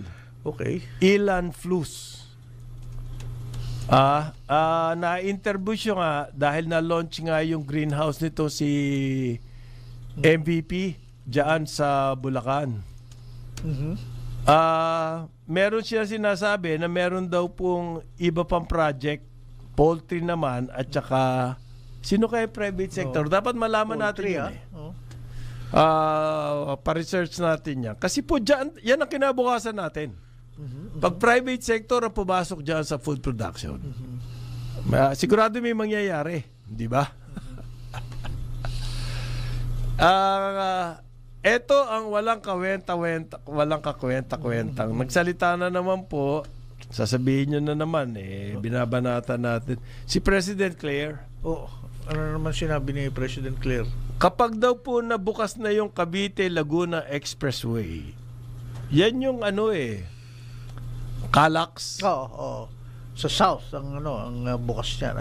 Partially bukas na yan 'Di ba? Oo. Pag halimbawa pupunta ka lalabas ka ng papunta ka halimbawa ng Tagaytay. Pwede ka mag SLEX, South Luzon Expressway. Tapos mag-exit ka ng Mamplasan. Okay, yeah. Mamplasan, exit. Tapos makakatungtong ka na sa Calax. Okay? Makakarating ka na hanggang Aguinaldo Highway, doon na sa Cavite. Okay? Meron ng ganyan. Pero hindi pa po fully operational. So, ang sabi po ni Press Officer Clarissa Castro, oras daw po na nabukas na yan, fully operational, bababa na raw po ang presyo ng pagkain. Dahil mas bilis madadala sa merkado. Bakit? Gano'ng kalaking portion ba ng Pilipinas ang masaserve nitong Calax? Isang parte lang yan. Sa southern lang. Naintindihan kaya niya yung... Ewan ko Yung ba ang dahilan kung bakit tumataas sa presyo ng pagkain? Siguro naman. Kaya binanggit ikaw naman ni Secretary Claire yan para lang masabi mga quick wins. Quick wins. Mga low-hanging fruit. Pampalubag loob, ibig sabihin. Quick wins ka. Hirap na nga ang taong bayan Tapos, paaasahin mo, pag nabukas na yung Calax, bababa na ang presyo. Totoo ba yun? Mangyayari kaya talaga yun? Hindi Does she really mean what she's saying? Tingin mo. Yung pinagdidikitan ng Calax, hindi ho yan yung food basket ng buong Pilipinas. Hindi, sinabi niya to kasi bumisita ang presidente doon sa Calax. So, parang sinasabi, yan ang susi sa pagbaba ng presyo ng bilihin. Hyperbole got the better of her. Ganun ang nangyari dyan. Yan ang isa sa numero 1. Kung ang problema natin ay pagkain, tumataas ang presyo ng pagkain, lahat na lang. Ito ang solusyon, Calax. Pag nabukas itong Calax, ayan. Wala pa po sa kalahati ang ang Calax. Alam mo ba yun? Wala pa sa kalahati. Wala pa. Ang tagal kasi ng right of way. Halimbawa, yung mga kaibigan natin na miyembro ng Riviera, sila Jong Arcano. Yan. Editor yan ng Inquirer. Sports. Inquirer. Bantarola siya nakatira. Para makarating siya ng Riviera, dati bago nabuksan yung exit dyan, yung rampa ba? Pa-exit ka, galing ka ng Calax, papatak ka na sa Aguinaldo Highway. 5 minutes ka na lang, nandoon ka na sa Riviera. Ganoon. Bago na bukas yun, ang tagal. Ang biyahe niya, umaabot na mahigit sa oras. Okay? Kasi doon siya sa mga looban, yung mga ang traffic doon. Galit na galit. Kasi yun pala, right of way ang naging may problema. May dinaan ng lugar. Dinaan ng nakaharang doon sa actual na infrastruktura. Kaya hindi nangyayari kahit sa lupa. Right of way issue train, ganun din. Sinasabi nga po nila ngayon, yung infrastructure projects na ilang trilyon yun? 5 trilyon ba? Nakakaharang sa development yan. Ni isa wala pa atang nasisimulan. At ang problema po right of way daw. Pero samantalang, hindi ba sa batas, pare? That's the law of eminent domain, pare. Dapat pwedeng daanan talaga yan ng government projects. Hindi mo pwedeng harangin, pare. Hindi kasi sa mga negosasyon, gusto nila yung zonal value ba? O yung real estate value? Kaya nagkakaproblema. Hindi nga. Ano ba ang batas? Ang sabi. Pag law of bakit hindi isettle ng batas yan na mula ngayon ang gagamitin nyo lang para ma-avoid ang conflict? Sinabi mo, market value versus zonal value. So dyan nagkakaroon ng conflict. Hindi i-resolve na ng batas para mula ngayon wala na yung conflict na yan. Alangan naman forever, tiisin natin yung conflict na yun. Taon ang binibilang no? Kaya nga, bakit wala ba solusyon? magkaroon na ng batas, pasensyahan na lang kung sino. Siyempre, kailangan magpalugi ang gobyerno. Hindi naman pwedeng kasi magiging ano yun confiscatory. Kapag Binili mo sa napakababang value. pinilit mo yung nag-ari, yung may-ari ng lupa na magbenta sa gobyerno ng ano. Ang dapat mangyari dyan, talagang dapat na magpabuya ang gobyerno. Di ba? Para matuloy yung project. Ang nangyayari kasi may bakbakan, di ba? Hindi magka-agree sa presyo. Di iset na ng batas, ito talaga ang basihan niyan. Di tapos. At yun ang ang tawag nila president na ano. Hindi magseset ng gano'n ng kongreso kasi mawawalan sila nakita. Pag Yun naman. pag naging Balik na naman mabilis, tayo sa pag corruption, naging mabilisan na ang gawaan dyan sa public works, paano kami kikita? Di walang additional. Pare, baka tayo maimbestigahan ng NBI. We are alluding to possible corruption between DPWH. Uy! Congress. Kakatakot pala NBI. Mahirap yan. Nagagalit Patatawag tayo. Sedition! Patatawag pa tayo. 9:30 na umaga, Karambola, Aliw Channel 23, DWIC 882. Karambola sa DWIZ. This time check, Karambola sa DWIZ. Karambola, karambola, tuwing umaga. Karambola, Aliw Channel 23 at DWIZ 882. Kasama natin Joel Laksamana. Ako si Conrad Banal. Good morning, pare. Good morning. Ayaw kong batiin muna ng happy birthday yung kaibigan ko lawyer, si Caroline Cruz. Kasama natin to sa breakfast. Ito yung ni Congressman Joey Salceda. Naging chief of staff niya ata yan or para executive assistant. Parang gano'n. Birthday niya Kasama ko yan sa Breakfast Club. Happy birthday, Attorney Caroline Cruz. Ako may bring up sana ako pare na ano ito again in the next couple of days medyo titingnan natin to. Pero meron akong kamag-anak na doktora dyan sa isa sa mga ating ospital dito sa Maynila. Makati Med, sabihin natin. Okay. Na-discover nila, meron kasi sila mga pasyente nag-hemodialysis patients, ganun. Dialysis, yung sa kidney, di ba? Yan, may benefits yan ang PhilHealth, pare.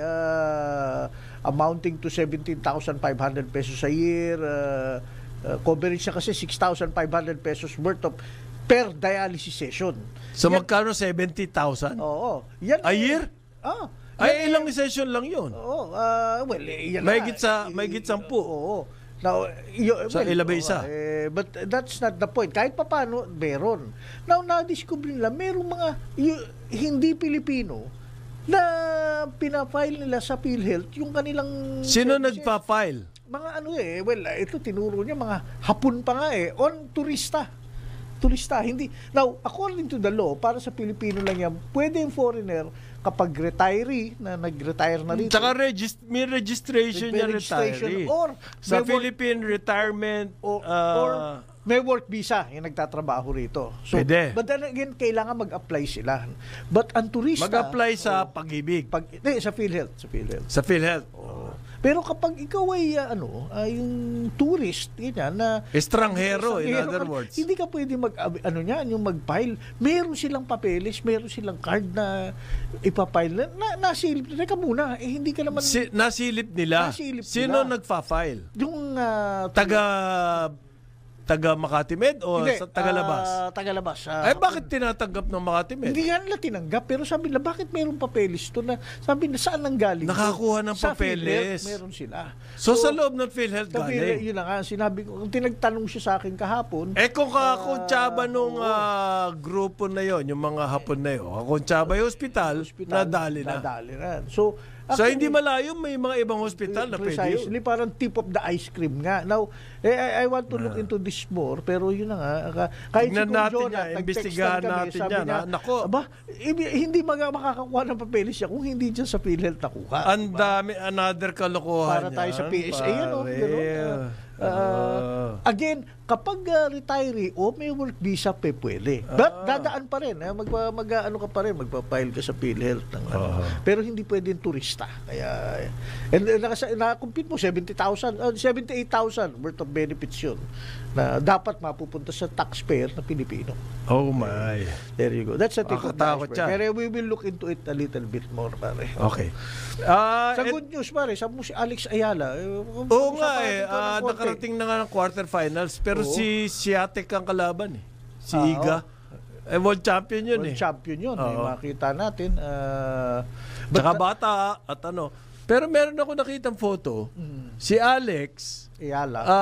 pumasok doon sa Rafael Nadal Academy sa US. So, At kumbaga, isa sa mga nagturo sa kanya ay si Iga. Isa sa mga Yung kalaban niya bukas. Niya, alauna ata, baka delayed alauna ng madaling araw mamaya eh. So, yung quarterfinals. Alam ni Ang quarterfinals, ibig sabihin, 8 na lang silang natitira. Okay? Okay. Pag 8 na lang sila natitira, susunod, semifinals, 4 na lang. Ang finals, 2. Ngayon, kumbaga, 3 laban para mag-champion siya. Si Iga Swiatek. Tama pronunciation ko. Polish yan, Polish. Taga Poland. Yun ang makakalaban niya eh. Kumbaga, yan yung kanyang mentor. Pero mo, kalaban mo, mentor mo. Teenager pa lang kasi to si Alex eh. 19 lang siya eh. So, ibig sabihin alam ni Swiatek ang laro niya. But at the same time, minsan ganito yan eh. Sometimes the student learns more from the teacher. Nangyayari yan, bro. Magandang laban yan. Hindi, maski anong mangyari dyan, winner na si Alex. Yung umabot ka ng ganyan, ha? Hindi, tsaka, biro mo, nakalaban mo yung teacher mo. Ano yung mga bibigay sa yung confidence nun in the future? True. Unti-unti po yan eh. Kumbaga, kailangan mo palang paring matuto paano manalo. Walang iniwan yan sa mga basketball teams, NBA lalo na. Marami pong teams dyan, dadanas ng playoffs, matatalo, mag-aabot ng finals, matatalo sa finals, bago eventually maging champion. Yun yung process po na kailangan matuto ka paano manalo. Ibig sabihin nun, how to handle pressure, 'di ba? How to handle yung mga close games, mga ganun, kasama sa ano 'yun. Kasama sa kumbaga mga tinalo DNA ng champion team. Ni Alex, si Madison Keys, Australian Open champion. American yan na malaki. Saka si Helena Ostapenko, French Open winner. Straight sets lahat 'yun, ha? Para matanong kita bilang dating atleta na, mas marami ka ba matututunan sa pagkatalo o sa pagkapanalo? Wala, pareho lang. Pareho lang. Depends siguro sa coach o sa tao. Siyempre, masarap manalo. It brings you more confidence. Kasi pero yun na nga brings you more confidence, but sometimes sumosobra minsan yung kumpiyansa. Ay, nasa coach na yun. Ngayon sa pagkatalo, doon yung sakit yan eh, natalo ka eh. Ayoko nga matalo. Kahit ba meron learning experience. Meron akong kilala. Si Chotreyes yan eh. Hindi lang yan, bro. I remember, sa amin, learning experience, talo. Meron akong isang kilala, parang mala Alex Ayala. And I've seen the effort, yung pawis at dugo yan eh, yung sport niya. Then pagdating doon sa quarterfinals na talo, yung masakit na pagkatalo, wala na, hindi na siya bumalik. Ayaw na kasi para bang grabe kasi Tito Joe, grabe yung pinaghirapan ko, parang ang sakit pag hindi mo nakamtan. Parang si Bato takbuhin gano'n. Mahirap magsalita kasi hindi pa ako nakakaabot sa level na gano'n, yung naghirap ka tapos hindi nag-succeed. So sabi nito ano lang daw, bata pa rin daw si Iga. Bata pa rin. Bata pa din niya, sabi dito. Parang nasa sports na rin lang Pero tayo. yung pong isang taon sa tennis Oo. o 2 taon na experience, it can mean the difference. Okay, what do you mean ba rin? Kasi Ikaw, matagal ka na lumalaban, may isang taon na, nauna ka sa akin. Oo. Ang laki ng lamang mo sa akin. Yung isang taon na... seasoning. Kumbaga, lahat. Experience, confidence. Tsaka ito, mag-a-agree ka ba? Iba yung ang galing-galing mo sa training, sa scrimmage, sa practice games. Iba yung pag yung talagang pressure na Yun na nga, yun spotlight. yung exposure. Yung iba na yung Yan yung kinikwento tibok ko. ng puso, iba na yung... Oo, tama. Iyan nga yung kinikwento ko sa'yo. May halong nervous na. Oo. Ay, yung sabi nung aking benefactor, si Montinola, Oo. nag-uusap-usap kami tungkol sa sports. Writer na kasi ako noon nung nag-uusap kami. Sabi ko, bakit hindi tayo manalo-nalo sa golf? Kasi daw, yung mga June golf, nananalo yung mga bata. Pag umabot na doon sa matataas na level, nawala na yung advantage. Oo. Kasi kulang sa exposure. Nanalo sa June Golf, pagbalik dito lang maglalaro, samantalang yung mga kalaban niya sa ibang bayan, kung saan lumalaro yun. Grabe ang confidence So nun. sanay pare. na yung Oo. kumpiyansa nun sa Yung atin, pagdating doon sa international level, may harong nervous na yun kasi noon lang niya nakita yun eh. Di ba?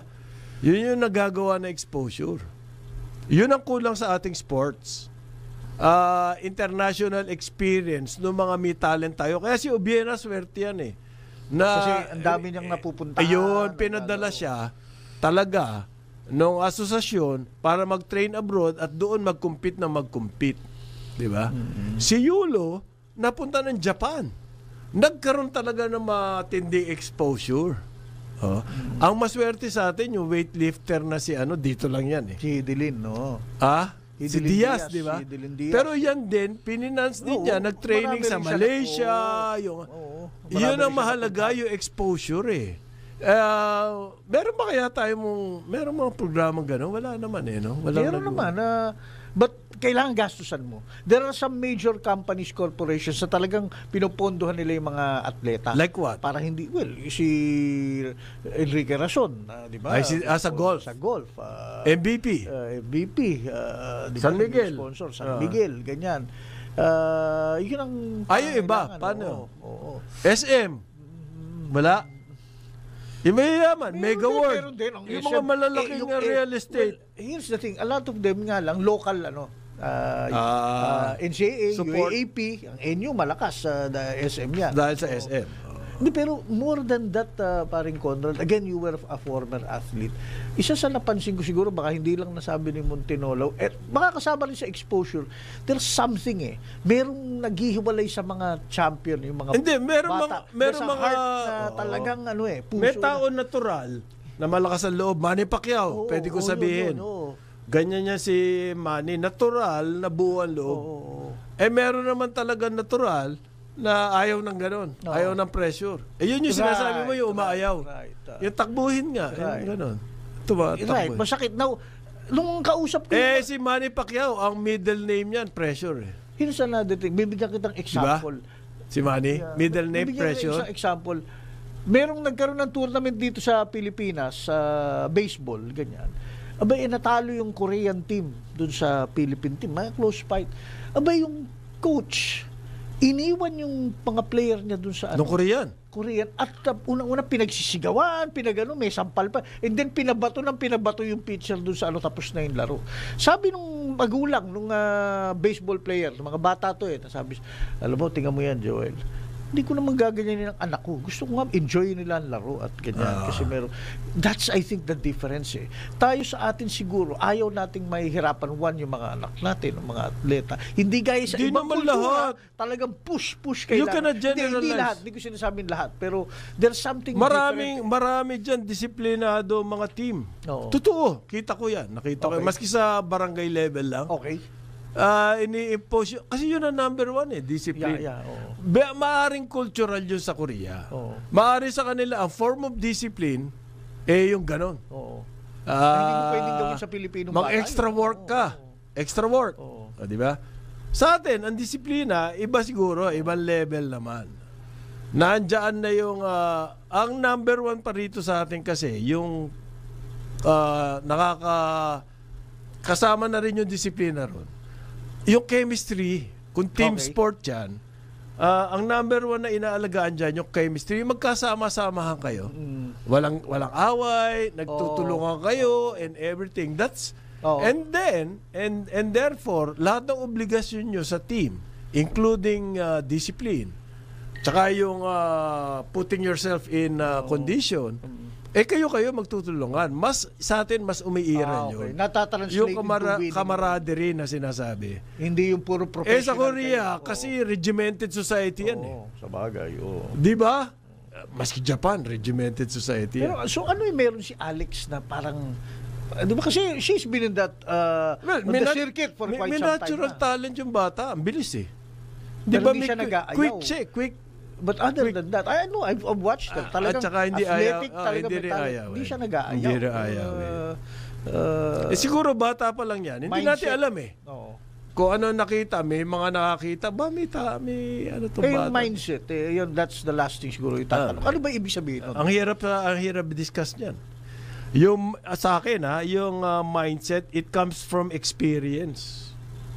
Hindi ibig sabihin hindi naman basta-basta nung nagsimula si Alex meron na siyang mindset ng winner. Hindi naman ganoon yun That's developed, I think, Pero meron natural na bata, head case. Si Eman. Di ba? Oo, yun. Head case kay Chot Reyes. Ayun, hindi ko masyadong napapanood. Ano ba nangyari? Nakita ko nagsisigawan sila. Bakit? Gusto nung sabi ni Chot, bumigay ka sa laro. Hindi tatamad-tamad. Hindi natin alam. Hindi natin alam ang all the stories. But anyway, meron akong gusto i-point out, parang Joel. Sure. Yung Department of Justice po, merong almost 6 billion, 5.7 billion pesos. Tax evasion case, 5 daw po Chinese tobacco dealers. Ba? Okay. Malaki-laki to 5.7 billion. Kinasuhan po ng Department of Justice. At na-case build up na raw po to ng Valenzuela City prosecutor. Na-case build up na yan. At yung ebidensya nanggaling sa BIR. Pero itong sinasabing Chinese nationals, paano nakakapagnegosyo dito yan? Yan ang tinatanong ko. Yan ang tanong ko dito. 6 different locations sa Valenzuela and Bulacan. Kung Chinese nationals po yan at hindi nagbabayad ng tax, paano silang nakapagtayo ng negosyo rito? Kasama ba sa incentives yan? Yung tobacco? Incentives, Hindi, kasi yung incentives, meron pong pwede ang foreign. 100%. Depende sa linya. Yung pinag-iisipan ko kasi rito, kung linya ng tobacco, bisyo yan. At illegal pa yung kanilang activity. Paano nakalusot yan dito? Mabuti na lamang, nahuli. Pero hindi po natigil yung kanilang operation. Ang naging kaso lang naman nila ay tax evasion. Non-payment of Ibig sabihin, excise tax. kung nagbayad ng tax yan, tuloy-tuloy yung negosyo, tuloy-tuloy silang kikita rito. Hindi ba dapat meron mga businesses na limited ng halimbawa, tulad ng media pa. Di ba pare? Hindi pwede ang foreigner sa media Totoo. Pero sa tobacco, pwede? Well, under the radar to. May mga pa to May infrastructure to. May makina kanyan. May para malikha to mga illicit cigarettes na to ang matindi dyan, sila hindi nagbabayad ng tax. Yung mga kalaban nila. Oo. Tax to the hilt. Tax to the hilt. Yung mga tobacco companies na nandito. Tapos meron po akong gusto i-discuss din. Ilang minuto na lang. Yeah. Yang NLEX, sinisisi ngayon ang NLEX management dahil sa traffic. Dahil ginagawa ng NLEX yung Marilao Bridge na giniba ng isang truck. Yung walang yan truck, pinagpilitan niya, ang taas niya, sinira yung bridge. Para ma-repair yun, kailangan magsara ng NLEX. Ang tumatanggap lang lahat ng banat ngayon ay itong NLEX. Hindi yung sumira. Unfair. Para sa akin, pare, as a motorist and a user of NLEX, nagmamalasakit na nga yung kumpanya na i-repair yung tulay na hindi naman sila ang may responsibilidad. Sino ba may responsibilidad niyan? Hindi ba DPWH? Kundi man DPWH, kung local road yan, ay yung municipal government, yung LGU, hindi ba? Yun dapat ang managot niyan. Hindi po sila ang gagastos. Nire-repair na nga ng NLEX.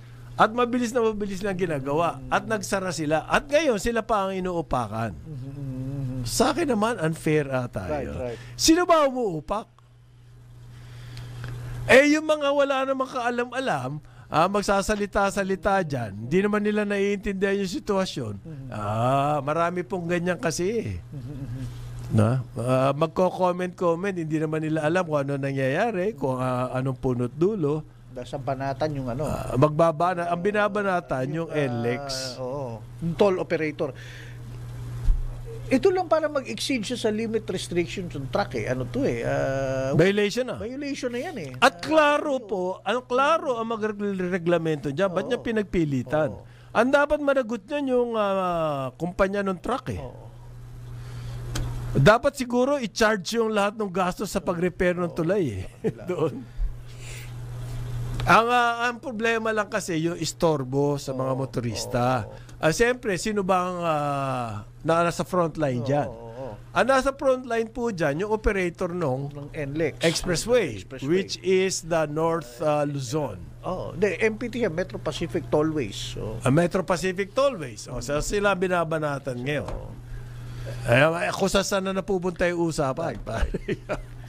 Dapat yung may-ari ng truck, sagutin yan, yung laking At anong ginagawa ng LTO at LTFRB?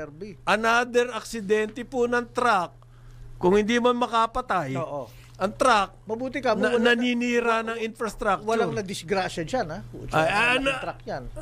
Hindi ba dapat sagot na naman ng LTO yan, ng LTFRB? Biglang nanahimik, wala na. Bawal ang ganyan kataas na truck. Di ba pwede sabihin yun? Dahil yung ating infrastructure may design yan Standard po ang design yan. Ngayon, kung ikaw special ka, feeling special ka, mas mataas yung truck ko. Feeling pwede special? Ba yun? Sino ba yan? Sino ba yung truck na yan? Hindi, baka may dala yun At saka ang bibigat niya, kaya nasisira yung mga kalsada Sana kung... Kaya nawawala ng brake yung mga ganyan. Ay, nako. Sa ngalan po ni Jonathan De La Cruz, Joel Laksamana, ako si Conrad Banal. Ito ang Karambola sa Aliw, Channel 23 at DWIC 882. Pero ngayon, ito na siya. Masikip po ang... Snappy, pare. Very... Hindi naman sapatos sa masikip dito Hindi, pare. Sartorial elegance ang tawag dyan. Yung Amerikana masikip dito. Pero magre-report na po ang ating award-winning broadcast journalist, Dennis Antenor Jr. sa... Ronda Pilipinas.